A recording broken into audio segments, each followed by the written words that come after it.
Jain students, today we are going to discuss about the meristematic tissue. The meristematic tissue name was given by Nageli. That means juvenile or very young.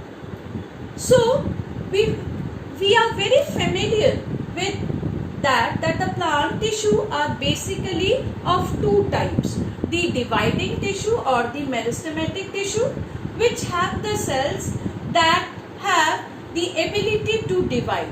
They are very immature, but when they mature and lose the ability to divide, they form the permanent tissue.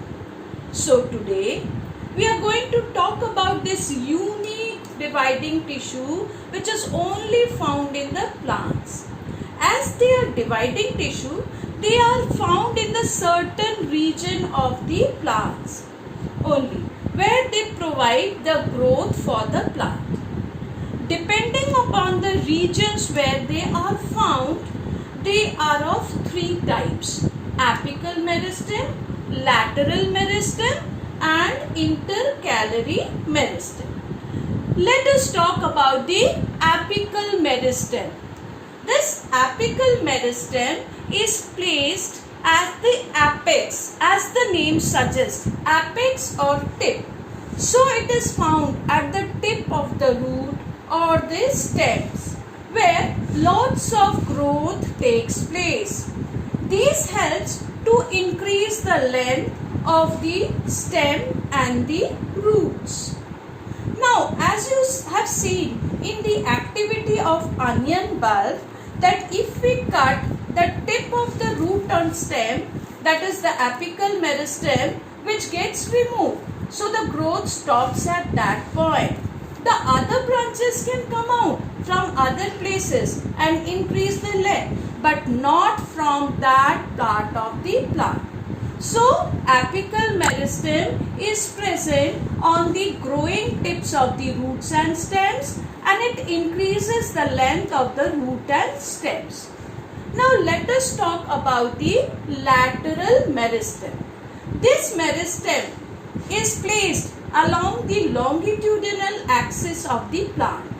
You can see the longitudinal axis of the plant. The girth of the stem increases, the diameter of the stem increases due to the activity of the lateral meristem. The lateral meristem is of two types, the vascular cambium and the cork cambium. Now, you will ask, what is cambium? Now, cambium is a layer present between the xylem and phloem in the vascular plants or in the vascular bundle. They give rise to the secondary growth. They are also found in the cork, that is the outermost part of the plant. We will talk about it later on. Now, again, what is the secondary growth?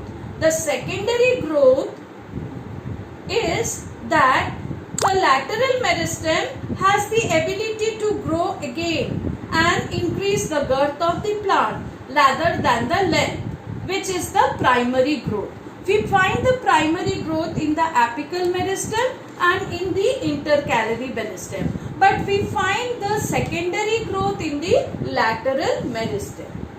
Now children, if I ask you that how do we count the age of the plant, you will tell by the annual rings. Now, do you know that these annual rings are formed due to the activity of the lateral meristem? So, the girth of the plant increases due to lateral meristem, and we can count the age of the plant due to the lateral meristem. They are present on the sides, longitudinal sides of the plant. They increase the diameter or the girth of the plant.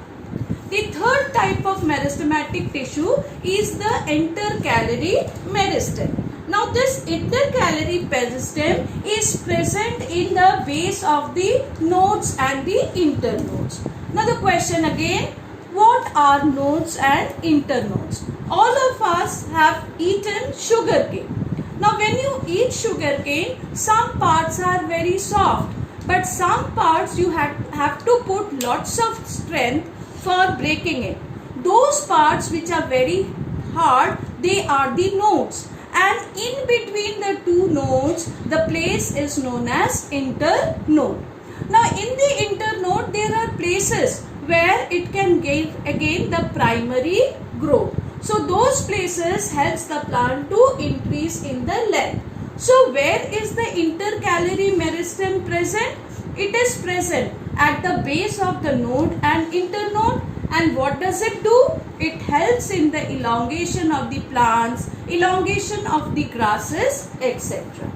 So now we have talked about the three types of meristematic tissue. But as you know, this meristematic tissue is very actively dividing tissue. So it is somewhat different. The cells are somewhat different from the permanent tissue. Their characteristics are different for maintaining the growth. So what are the characteristics or the structure of the meristematic cells? These meristematic cells are small, spherical, polygonal, thin and elastic cellulose. They have thin and elastic cellulose.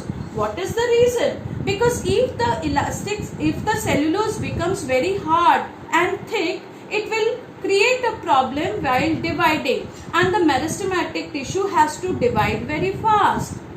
Second is that they are compactly arranged. There are no spaces or the intercellular spaces between the cells.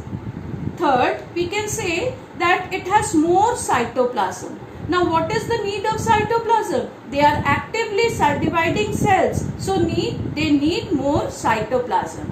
Prominent nucleus. As you know, the nucleus is the control center of the cell. It controls the division of the cell. So they have a meristematic cells, or the meristematic tissue cells have a very prominent nucleus. They have more number of mitochondria. Now why they have more number of mitochondria? Because as you know, mitochondria gives energy to the cell, and if the number of mitochondria are more, they will have more energy to divide. The last one is they have very small or negligible or no vacuoles. Now you know that vacuoles are responsible for storing the food material or storing the sap.